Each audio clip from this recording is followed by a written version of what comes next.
आज से पहले हिंदुस्तान के एक बड़े तबके को, मेरा ऐसा मानना है, एक बड़े तबके को, मैं सबकी बात नहीं कर रहा, लेकिन काफी हद तक लोगों को ठाकुर का कुआं कविता उन्होंने सुनी भी नहीं होगी, इसके बारे में कभी जानने की कोशिश भी नहीं की होगी। लेकिन आरजेडी के राज्यसभा सांसद मनोज झा ने राज्यसभा के अंदर ठाकुर का कुआं कविता क्या पढ़ी, सियासत में भी भूचाल आया और लोग ये जानने की कोशिश कर रहे हैं कि आखिरकार इस कविता की कहानी क्या है, इस कविता के पीछे क्या है। मैं आज आपको बताता हूं इस कविता को लिखने वाले कौन, इस कविता को लिखने वाले जो कवि हैं कहां के रहने वाले थे, क्या उन्होंने कभी सरकारी नौकरी भी की है, ये सब कुछ इस वीडियो में आप देखेंगे। और इसके अलावा जो सियासी भूचाल आया है, इसमें अंदर की खबर क्या है, ये आप मेरे जरिए जानेंगे। नमस्ते, मैं राशिद। चूंकि मुझे कविता खुद तो पूरी तरह कंठस्थ नहीं है, इसलिए मोबाइल में देख करके एक बार आपके सामने कविता रखता हूं, उसके बाद ये पूरी कहानी मैं आपको बताऊंगा। आरजेडी के सांसद मनोज झा ने जब महिला आरक्षण बिल पर बहस हो रही थी तो राज्यसभा के अंदर यह पूरी कविता पढ़ी।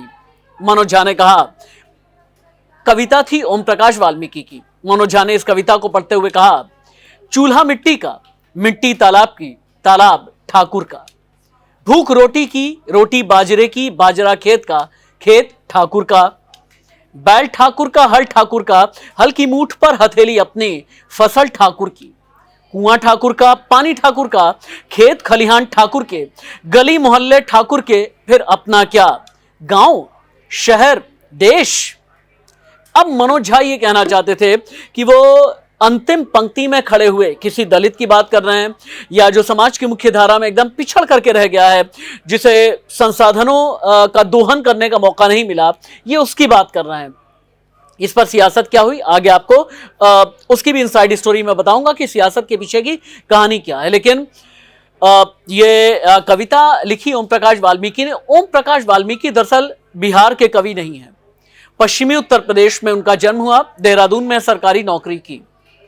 और ओम प्रकाश वाल्मीकि का जन्म पश्चिमी उत्तर प्रदेश के मुजफ्फरनगर में हुआ है और उन्होंने ये ठाकुर का कुआं कविता लिखी है, जिसे कोट किया राज्यसभा के अंदर मनोज झा ने। खैर, ये तो कविता की बात हो गई। अब आप समझें, अगर आरजेडी के नेता चेतन आनंद या आनंद मोहन जैसे इस कविता पर लाल हैं तो इसके पीछे की कहानी है।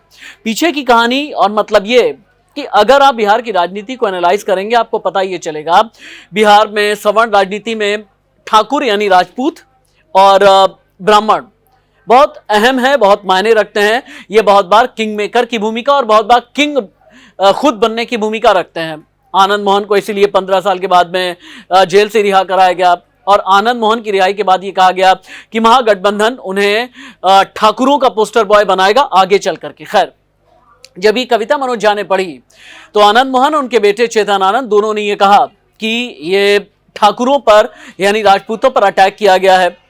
भारतीय जनता पार्टी के राज्यसभा सांसद सुशील मोदी, जो पहले बिहार के उप मुख्यमंत्री भी रह चुके हैं एक जमाने में, उन्होंने ये कहा कि तेजस्वी यादव माफी मांगे।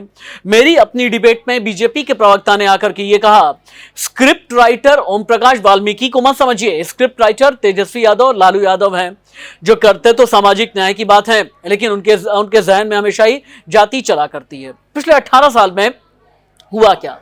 पिछले 18 साल में अलग अलग विधानसभा और लोकसभा चुनाव में बिहार के अंदर जो राजपूत और ब्राह्मण वोट रहे यानी सवर्णों का वोट बैंक शिफ्ट हुआ और शिफ्ट होकर के भारतीय जनता पार्टी की तरफ चला गया। हालांकि कई जगह पर ब्राह्मण फिर भी जेडीयू के साथ में है, 6% के आसपास ब्राह्मण है, 7-7.5% के आसपास में ठाकुर यानी राजपूत हैं।